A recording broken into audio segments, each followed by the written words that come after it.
paso por el mundo de la noticia es algo apasionante, es conocer lo que gira a tu alrededor y convertirlo en una historia que impacte en los demás. Es optimizar el tiempo para analizar, coordinar y puntualizar qué información transmitir a nuestra audiencia. Saber qué, cómo, dónde y por qué hay que informar sobre un suceso que nos afecte. Esa es una responsabilidad que aquí sabemos cómo hacerlo.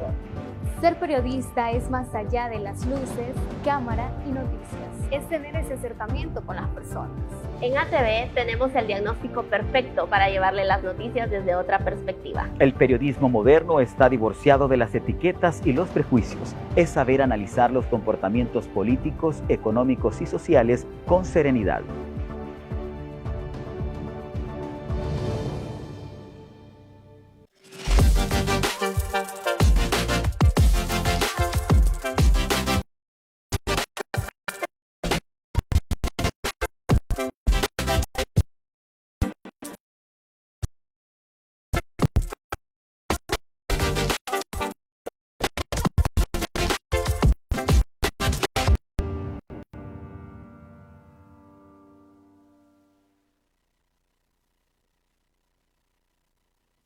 Estamos emocionados de cumplir este sueño que nos hace tan felices. Poder remodelar nuestra casa con el respaldo financiero de Financh es realmente maravilloso. Usamos los colores que quisimos y compramos el cuadro que tanto anhelábamos. El trámite fue ágil y sumamente rápido. Ahora nuestra Camila puede sentirse cómoda y segura en nuestro hogar. Financiera Hondureña.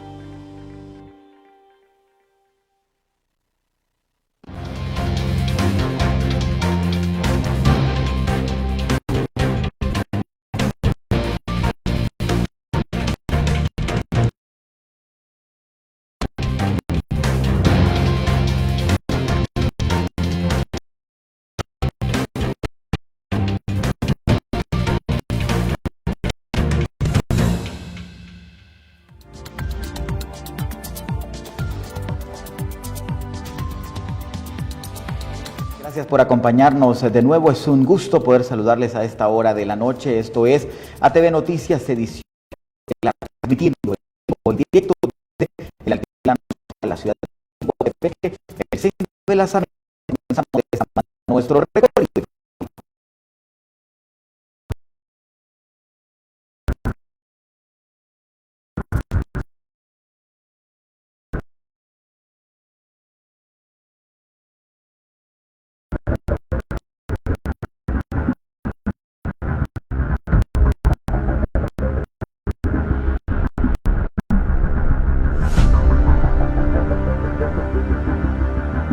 Reporte emitido por Reporteros Sin Frontera que la prensa en Honduras una considerable disminución en aspectos como la credibilidad y también la expresión de prensa.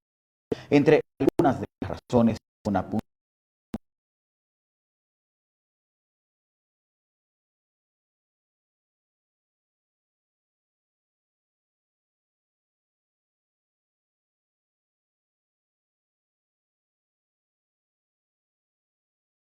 Reporteros Sin Fronteras difundió el denominado Índice de Libertad de 2020, en el que revela que Honduras ha conseguido otros en más relaciones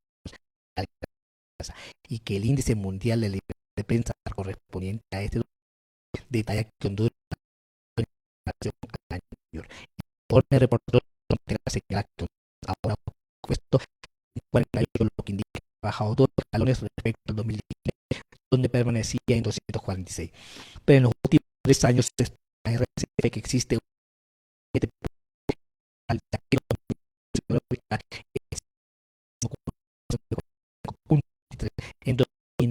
en el 45 con 48.53. Piensa que factor que existen las grandes corporaciones de medios de comunicación y gobierno actividades de empresas o marcas que suscribieron contratos con y periodistas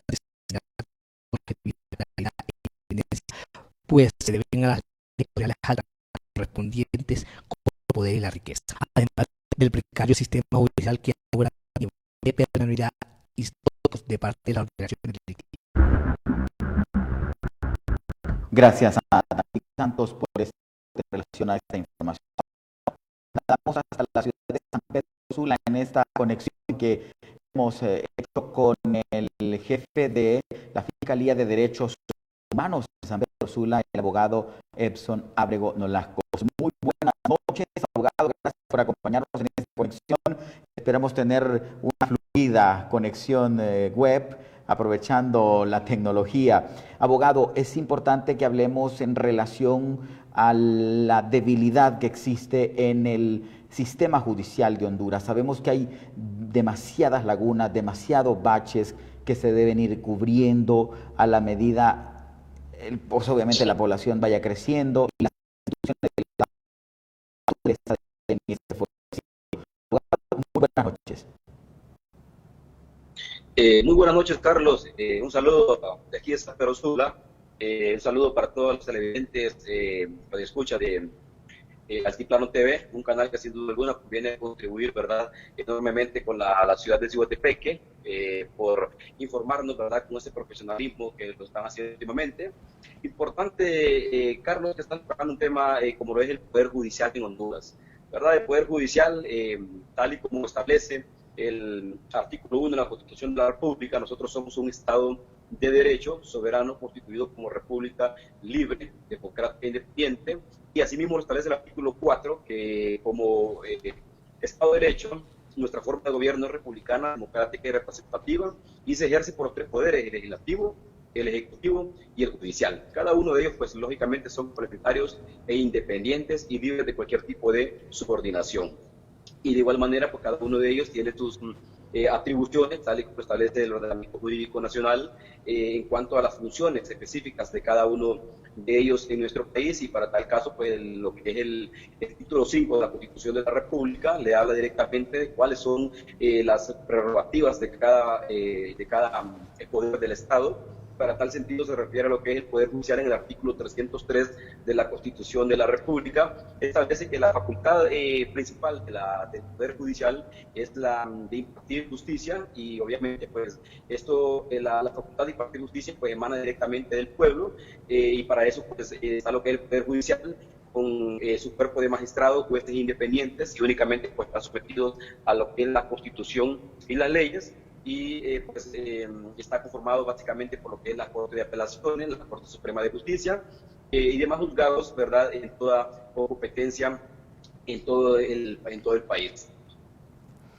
Abogado, en relación a este tema del periodismo, que también es sumamente importante, recordemos que los periodistas en el mundo en general, pues somos parte de esa primera fila encargada de transmitir todos aquellos contenidos, todos aquellos acontecimientos, aquellas noticias que emiten tanto las instituciones como las historias de campo que se puedan generar en el día a día. Realmente el periodismo es una tarea bastante compleja, bastante difícil, que conlleva una extrema responsabilidad para los que nos la tomamos de esa manera, porque pues también el país está lleno de mucha gente que no cumple con las normas ni con las exigencias del público. Pero en materia de derechos humanos, ¿cómo puede calificar usted las atenciones en el tema de las investigaciones para aquellos crímenes, para aquellas agresiones en contra de la prensa y aquella desventaja en la que hoy por hoy se encuentran los medios de comunicación y la prensa independiente en particular, que no pueden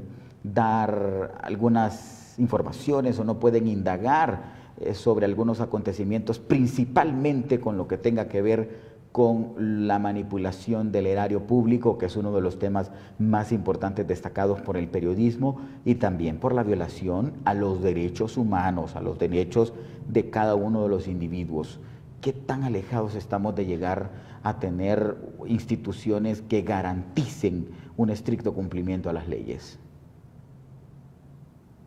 Sí, efectivamente, Carlos, Fiscalía Especial de Derechos Humanos también cuenta con lo que es una unidad independiente en cuanto a lo que es la investigación de los delitos cometidos en perjuicio de operadores de justicia, o también incluso en perjuicio de comunicadores sociales. De estos sectores vulnerables existe, ¿verdad?, esa unidad especializada dentro de la Fiscalía, ¿verdad?, a efecto de poderle dar curso a las investigaciones donde los periodistas pues son víctimas de cualquier tipo de delitos, y de esa manera se le da el impulso necesario efecto de poder tener personal calificado para poder llegar a un fin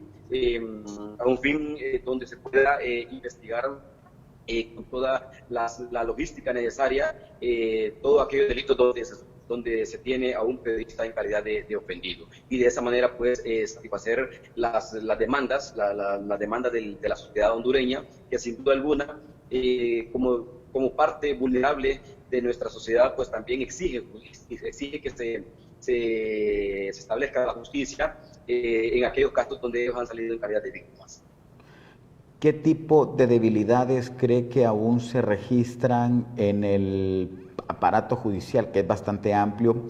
Y ya en este caso le quiero hacer una pregunta muy, quizá en lo personal. Yo fui víctima hace un par de meses de un atentado criminal, de un intento de asesinato aquí en la ciudad, y paradójicamente el caso pues no ha tenido mayor movilidad, no ha tenido mayor impacto. Asumo que hacen falta muchísimas herramientas, muchos laboratorios, muchas pruebas de laboratorio. A eso le podemos sumar la exagerada mora judicial, que también tiene un alto impacto bastante negativo al momento de hacer investigaciones en el caso. Bueno, usted ha tocado un tema muy importante, como lo es la mora judicial. Recordemos que la mora judicial no podemos ser egoístas en descargar la responsabilidad únicamente a lo que es el Poder Judicial. Recordemos que como operadores de justicia tenemos defensa pública, tenemos fiscalía, tenemos también órganos jurisdiccionales de la República, que sin duda alguna todos somos corresponsables en cuanto a la mora que se está dando en el país. Han existido enormes esfuerzos a través del Poder Judicial a efecto de poder ir desencadenando esta enorme mora que sin duda alguna ocasiona un enorme perjuicio a la sociedad hondureña. Y este es uno de las grandes limitantes que existen en el Poder Judicial, como lo es la mora judicial, ¿verdad? Donde tal vez no porque sea voluntad de los operadores de justicia es que se estancan los expedientes judiciales, sino que sabemos que existe un enorme compromiso de todas las instituciones que forman parte de un proceso judicial en poder ir depurando lo que es la mora judicial. Y ahora bien, debemos nosotros de analizar por qué nosotros tenemos una mora judicial. Partimos desde lo que es el Poder Judicial, donde efectivamente nos damos cuenta que existe una mora. Ahora bien, ¿por dónde viene la mora? La mora viene tal vez, digamos, por el hecho que a veces no comparecen las partes, ¿verdad? Por causas tal vez ajenas a su voluntad, pero no comparecen, tal vez por el simple hecho también de que no se remiten la documentación respectiva a lo que son los centros penales, a efecto de que sean trasladados los reos hacia los órganos jurisdiccionales del país para poder cubrir una u otra audiencia. También esto genera un enorme retroceso o una dilación para celebrar todas y cada una de las audiencias que conforman lo que es el respectivo proceso judicial, desde lo que es la audiencia de declaración de imputado, la audiencia inicial, la audiencia preliminar, hasta llegar a lo que es el juicio, realmente llamado juicio, ¿verdad? Y esto sin duda alguna va violentando los plazos judiciales que establece el respectivo Código Procesal Penal para la celebración de un juicio, ¿verdad? Entonces esto viene a desencadenar lo que es una mora judicial. Como también pueden existir otras causas que generan la mora, como ser también la dilación y la tramitación de medidas alternas, porque tal vez no se cumple con uno u otro requisito, y esto viene a generar el estancamiento al momento de celebrarse una audiencia, ¿verdad? Tal vez la no celebración de la audiencia preliminar, que a veces el órgano jurisdiccional la puede considerar como no necesaria, como no urgente, y esto viene a generar también una mora, que sin duda alguna la no celebración de cualquier audiencia dentro de un proceso se va a generar mora judicial. Entonces, gran parte de la mora judicial se debe a lo que es la prioridad que se le da también a veces a casos que van con prisión preventiva, ¿verdad? Hay procesos judiciales donde a los imputados se les impone prisión preventiva o se les impone medidas distintas a la prisión preventiva. Y los juzgadores son del criterio que se le debe dar mayor realce o mayor preocupación a los procesos que están en prisión preventiva, que están por vencerse, y no así a los procesos donde los imputados gozan de medidas distintas de la privación de libertad, y esto va generando también otra mora judicial. Y esto es entre muchas limitantes o muchas causas que vienen a provocar la mora judicial, que es lo que está afectando cada proceso judicial, ¿verdad? Y esto, pues, lógicamente va concatenado a un incumplimiento de plazos procesales, ¿verdad? Porque no se puede dejar, digamos, un plazo procesal a voluntad de las partes, que tal vez porque una parte no fue a la audiencia, que porque una parte no han traído al órgano jurisdiccional ya un acuerdo entre las partes para dar por terminado un proceso judicial, ¿verdad? Y esta es sin duda alguna otra razón más por la cual se está generando lo que es la mora judicial, y así le podía ir enumerando muchas circunstancias por las cuales se está dando la mora judicial. Incluso está también el hecho de retraso que se genera en el órgano jurisdiccional al momento de enviar un expediente judicial del juzgado de lo penal a lo que es el tribunal de sentencia, o también remitir un expediente judicial a lo que es la Corte de Apelaciones cuando se interpuso un recurso de apelación por una de las partes, y esto necesita ser enviado de inmediato a lo que es la Corte de Apelaciones, ¿verdad? Esto, Carlos, son varias de las causas por las cuales se está generando mora judicial. Sí se sabe que ha existido durante los últimos años un esfuerzo enorme por parte del Poder Judicial, como también por parte de la Fiscalía, en cuanto a la reducción de la mora judicial. Se está generando a nivel interno dentro de cada institución procedimientos para poder ir evacuando expedientes que necesariamente necesitan darse por terminados en sede administrativa o en sede judicial.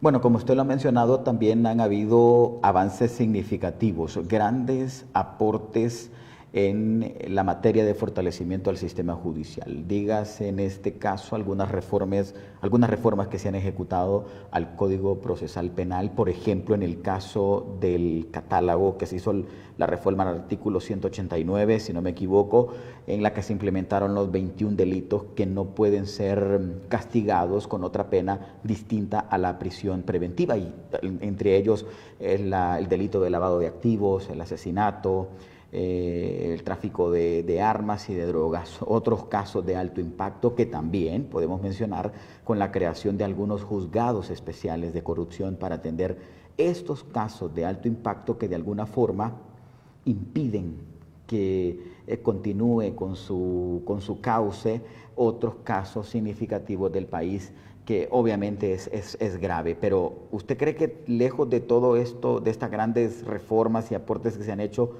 también existe una gran deuda con el pueblo hondureño, especialmente en el tema de la impartición de justicia?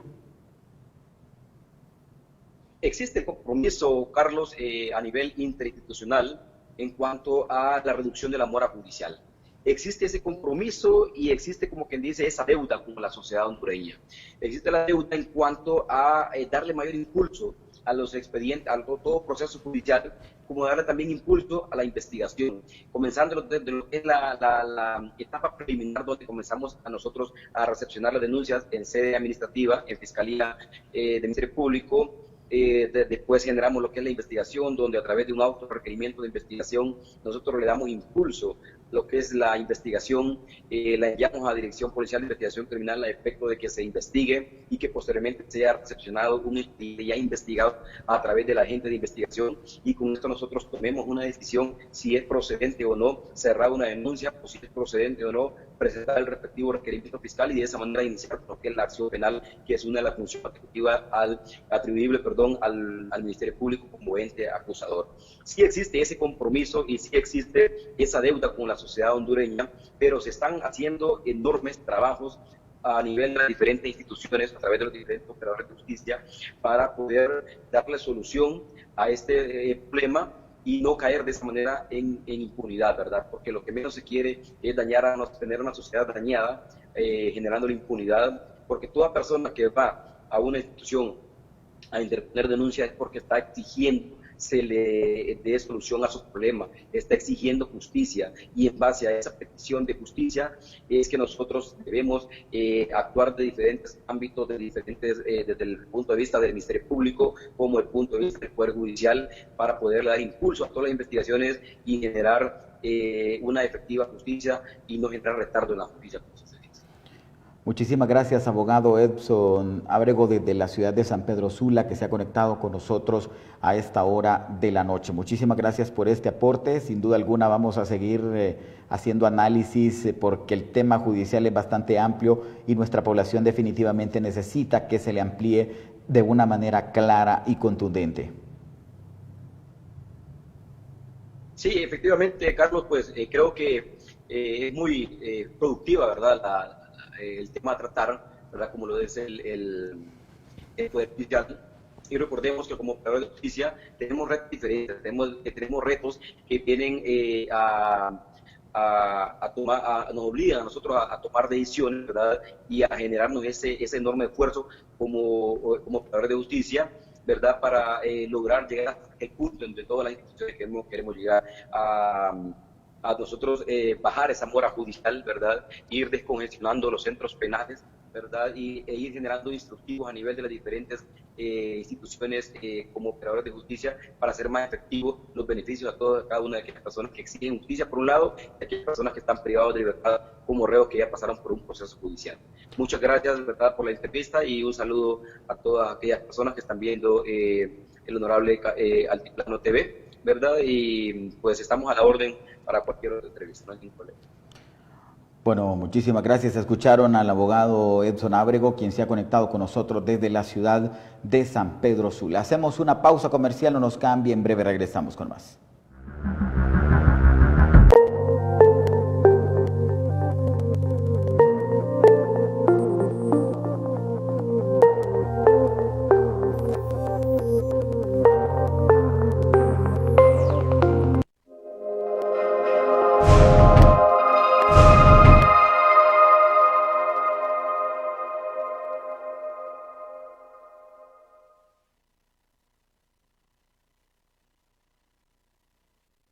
Mi paso por el mundo de la noticia es algo apasionante, es conocer lo que gira a tu alrededor y convertirlo en una historia que impacte en los demás. Es optimizar el tiempo para analizar, coordinar y puntualizar qué información transmitir a nuestra audiencia. Saber qué, cómo, dónde y por qué hay que informar sobre un suceso que nos afecte. Esa es una responsabilidad que aquí sabemos cómo hacerlo.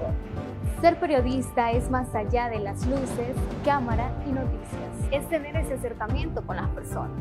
En ATV tenemos el diagnóstico perfecto para llevarle las noticias desde otra perspectiva. El periodismo moderno está divorciado de las etiquetas y los prejuicios. Es saber analizar los comportamientos políticos, económicos y sociales con serenidad.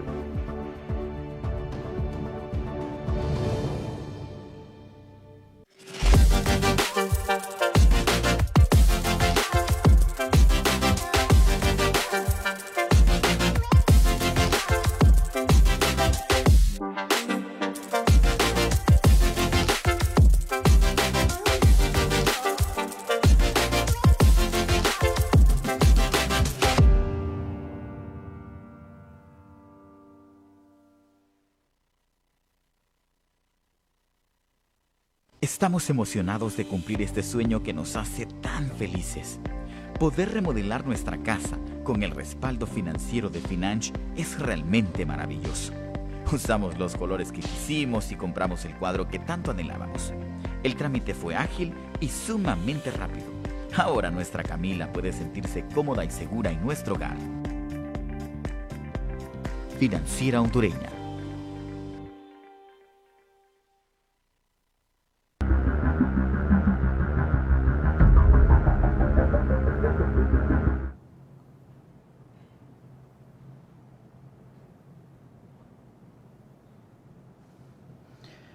Una enfermera falleció este día en la ciudad de San Pedro Sula, en el Instituto Hondureño de Seguridad Social de la zona norte del país, informó una fuente oficial.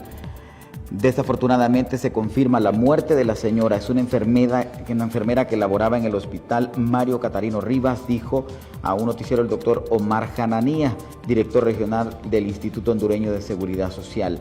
La paciente tenía enfermedades previas como hipertensión, diabetes y un poco de sobrepeso, según la declaración del doctor. De acuerdo con el médico, la fémina tenía 16 días de estar en la unidad de cuidados intensivos del Instituto de Seguridad Social tras contagiarse del COVID-19, supuestamente durante la atención de un parto en el hospital donde él laboraba. Los futuros del petróleo también han colapsado por debajo de cero por primera vez en la historia, ya que la agitación económica cada vez más profunda causada por la crisis del coronavirus deja a los operadores desesperados por evitar recibir crudo físico.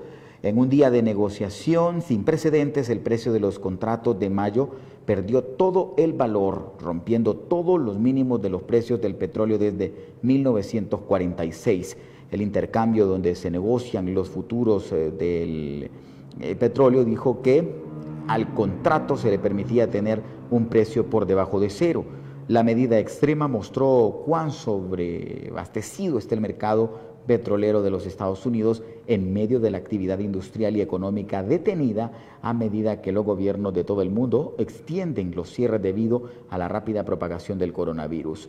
Un acuerdo de producción sin precedentes por parte de la OPEP y sus miembros aliados hace una semana para frenar la oferta está demostrando ser muy poco, muy tarde, ante un colapso, un tercio de la demanda global. Y según algunos estudios, habrán muchísimas más personas que serán víctimas, esta vez del hambre. A 265 millones podría aumentar el número de personas que sufren inseguridad alimentaria aguda en el mundo debido a los efectos del COVID-19. Así lo dio a conocer el Programa Mundial de Alimentos de la Organización de las Naciones Unidas. De acuerdo con los datos de la ONU, se espera que unos 130 millones de personas se sumarán a los 135 millones que ya se encuentran en la situación de inseguridad alimentaria, ello debido a las restricciones de viaje, la caída de ingresos, de remesas y del turismo. El economista principal del PMA, Arif Hussain, informó a Reuters que se debe realizar esfuerzos para lidiar con los efectos que ocasionará el COVID-19 en la inseguridad alimentaria.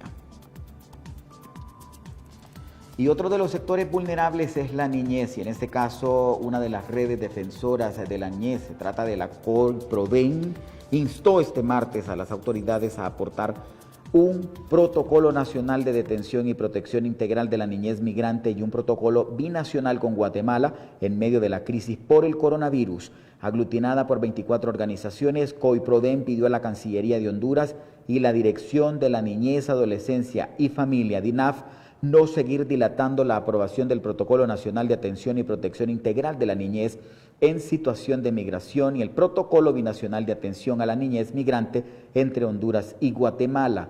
Los dos instrumentos representan una oportunidad para garantizar la protección integral de los derechos de la niñez migrante durante la emergencia del COVID-19. En el principio del interés superior de la niñez, los niños y la adolescencia, la red lamentó que la Secretaría de Relaciones Exteriores de Honduras no ha presentado un plan inmediato para que los estados detengan la deportación y brinden protección integral a los niños y jóvenes con el fin de salvar sus vidas y proteger su salud ante la enfermedad. El 26% de los 494 casos del coronavirus en Honduras corresponden a niños y jóvenes, según cifras citadas por la red COI-PRODEN. Y el asesor del Consejo Hondureño de la empresa privada, Gustavo Solórzano, estimó que el producto de la inactividad laboral se pueden suspender de 300,000 a 400,000 contratos de trabajadores.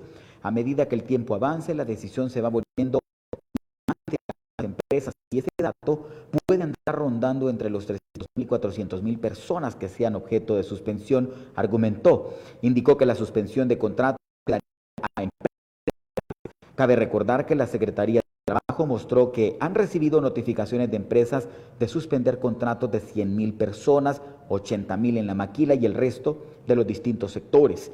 En ese sentido, Solórzano pidió a los medios de comunicación y el gobierno que realicen bien las estimaciones. El COEP ha manifestado que la empresa no ocupa la autorización de la Secretaría de Trabajo para suspender los empleos en distintos sectores del país. Qué lástima la situación que se avecina para nuestro país en relación a la suspensión de los al menos 400.000 nuevos empleos. Y vea usted cómo la situación se vuelve más aguda en toda Centroamérica. En este caso le mostramos un vídeo que muestra claramente el calvario que viven al menos 80 nicaragüenses en el puente Guasaule, frontera con Honduras y Nicaragua, sin que migración les permita ingresar al suelo nacional. Defensores de derechos humanos denuncian que duermen en la intemperie, comen de la caridad y sin asearse, pese de tener certificados de salud en el que demuestran no estar contagiados por el coronavirus. Hacemos un recorrido por Centroamérica en el que le contamos que Panamá está proponiendo digitalizar la agricultura para frenar los efectos negativos que deja el COVID-19 en la región. Un pequeño recorrido por Centroamérica. Guatemala. Trabajadores de limpieza, cocina, pilotos e integrantes del Sindicato de Empleados del Hospital General Juan de Dios exigen equipos de protección y bono de riesgo. Empleados del hospital manifestaron este lunes que trabajan con temor de ser contagiados de coronavirus, sobre todo los de la tercera edad, quienes tienen alguna condición de salud que podría agravar la situación en caso de ser infectados. El Salvador. Los 30 días de la cuarentena domiciliaria han transcurrido entre señalamientos de abogados constitucionalistas de que la medida restringe libertades fundamentales como la libre circulación, denuncias de abuso de autoridad por parte de la policía militar y fallos de la Sala de lo Constitucional que ordena frenar las detenciones arbitrarias de las personas que incumplen la cuarentena. Nicaragua. El régimen de Daniel Ortega ordenó el lunes el regreso a clases de más de 1.8 millones de estudiantes de todos los niveles y la reanudación de labores de unos 130.000 empleados públicos pese a las críticas de los organismos sanitarios internacionales ante la amenaza del nuevo coronavirus. Salvador Vanegas, asesor presidencial para temas de educación, dijo que los estudiantes volvieron a las aulas después de 15 días de recesos de Semana Santa decretado por el presidente Daniel Ortega. Panamá. Con la actualización de una aplicación móvil se busca transformar la comercialización de los rubros haciendo que lleguen de forma directa al consumidor y sin intermediarios, disminuyendo costos y procesos. Con la presentación del anteproyecto de ley que da vida al programa Red de Productores, se busca crear una aplicación móvil para hacer más versátil el proceso de compra y venta de productos agrícolas. La iniciativa estará organizada por el Instituto de Mercadeo Agropecuario. Un pequeño recorrido por Centroamérica. Manuel Castro, ATV Noticias. Gracias a Manuel Castro por esta amplia información de toda Centroamérica. Y ahora mire usted cómo en Australia las cámaras de seguridad pública captaron el momento oportuno en el que un canguro se pasea incansablemente por las calles vacías en medio de la pandemia del coronavirus. Las cámaras le dieron seguimiento por varios minutos, evidenciando la tranquilidad con la que el canguro circula sin ningún temor por las diferentes calles y avenidas. El coronavirus no solo ha hecho que los gobiernos de todo el mundo mantengan encerrada a su población, también ha provocado que los animales salgan a la calle a tomar un poco de aire y curiosear por donde los humanos hacen sus actividades todos los días. En otros temas, el conductor del programa El Perro Amarillo, Milton Benítez, denunció a través de su página oficial de Facebook que hay una presunta conspiración entre banqueros, un expresidente de la República y políticos del gobierno para asesinarlo. En su emisión del programa dijo que una fuente le envió información y que tiene la evidencia. Habló también del asesinato de Berta Cáceres, mientras hacía referencia al tema de su seguridad como periodista. Benítez dijo que no ha recibido apoyo de la prensa para hacer las denuncias de irregularidades y presunto narcopolítica que ha develado con evidencia documental, pero sí ha recibido solidaridad de algunos periodistas independientes y de redes internacionales de investigación periodística. Sostuvo: con la pandemia del COVID-19, las denuncias de agresiones en contra de los medios de comunicación han aumentado. Este día Criterio.hn también denunció ataques en su contra. Y es que naturalmente la prensa ha quedado clara que tiene una desventaja bastante considerable, y hablando más de la prensa independiente, que tiene mayor desventajas. Recordemos que la prensa, la independiente, aquella que está comprometida únicamente con la verdad y con el pueblo hondureño, pues obviamente es una presa fácil del poder y de la riqueza. Así que nuestra solidaridad con el periodista Milton Benítez, del Perro Amarillo, hasta la capital de la República, y que pues siga haciendo este extenuante trabajo periodístico que ha dejado en una clara muestra de lo corroído que está el sistema político nacional. En otros temas, diferentes asociaciones médicas argentinas expresaron su rechazo a la eventual llegada al país de unos 200 médicos cubanos para sumarse a la lucha contra el nuevo coronavirus. La Confederación Médica de la República de Argentina señaló en una carta enviada al Ministerio de Salud que en el país sudamericano hay suficientes médicos en cantidad y calidad para enfrentar cualquier emergencia, y que los especialistas extranjeros deberían revalidar sus títulos para ejercerlo en el país. Así han dicho las autoridades argentinas en relación a la ayuda que el pueblo y gobierno de Cuba ha hecho llegar a su país.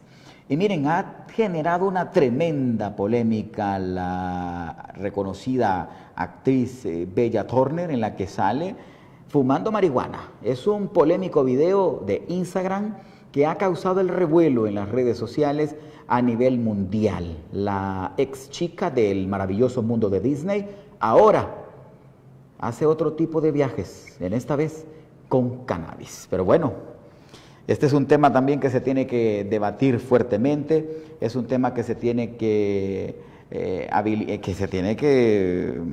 poder tocar de una manera más amplia, como es el consumo de la marihuana en la región. Hacemos algunos saludos a la gente que nos está sintonizando, pero antes queremos mostrarle también cómo usted puede estar en sintonía con nuestras plataformas digitales. Ingrese a nuestra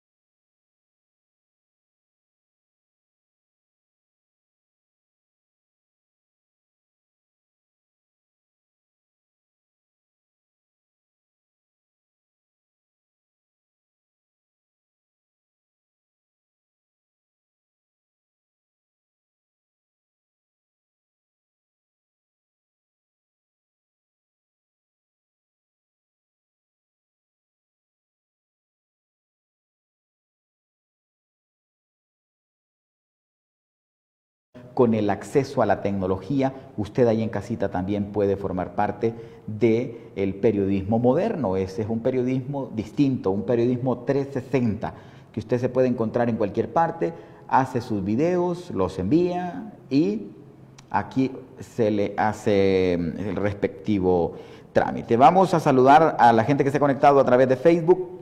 Tenemos a María Luisa Argueta, al abogado Edson Ábrego, a Minta Ramos, Glenda Carranza, Karen Ramos, Eduardo Cepeda, Jacqueline Montoya, Jamie Guerra, Wendy Umaña, a Ruth Leverón, Gaby Ortiz, Noemí Nolasco y Naún Rivera, que se han conectado a nuestra plataforma de Facebook Live. Le invitamos a que también pueda sintonizarnos a través de la señal de Digicable y seguir los contenidos a través de nuestros canales de YouTube y las demás redes sociales.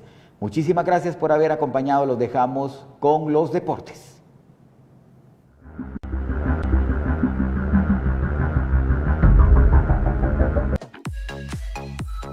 Hoy es 21 de abril y el fútbol está de fiesta, porque un día como hoy nació Isco Alarcón, quien nació el 21 de abril de 1992. Es un futbolista español que actualmente juega como centrocampista en el Real Madrid del fútbol de Primera División de España. También es internacional absoluto con la selección española. En el año 2012 fue galardonado con el Golden Boy, considerado como el Balón de Oro entre los futbolistas menores de 21 años.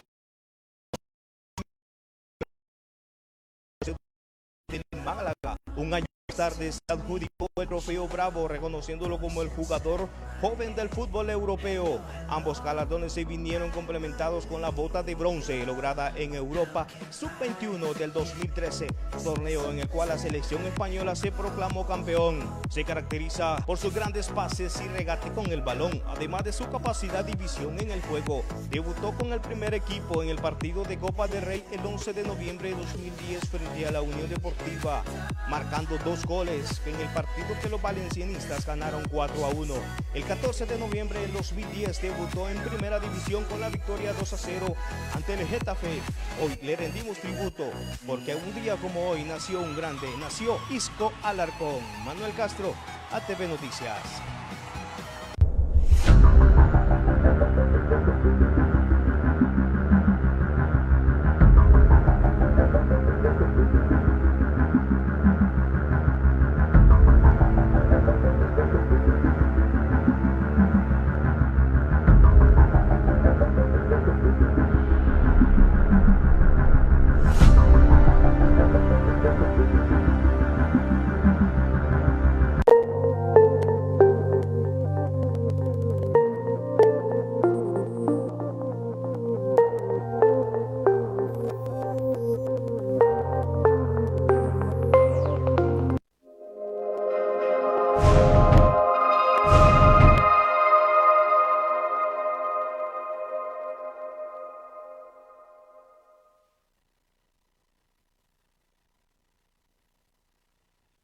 Mi paso por el mundo de la noticia es algo apasionante, es conocer lo que gira a tu alrededor y convertirlo en una historia que impacte en los demás. Es optimizar el tiempo para analizar, coordinar y puntualizar qué información transmitir a nuestra audiencia. Saber qué, cómo, dónde y por qué hay que informar sobre un suceso que nos afecte. Esa es una responsabilidad que aquí sabemos cómo hacerlo.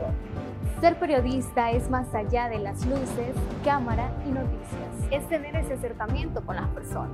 En ATV tenemos el diagnóstico perfecto para llevarle las noticias desde otra perspectiva. El periodismo moderno está divorciado de las etiquetas y los prejuicios. Es saber analizar los comportamientos políticos, económicos y sociales con serenidad.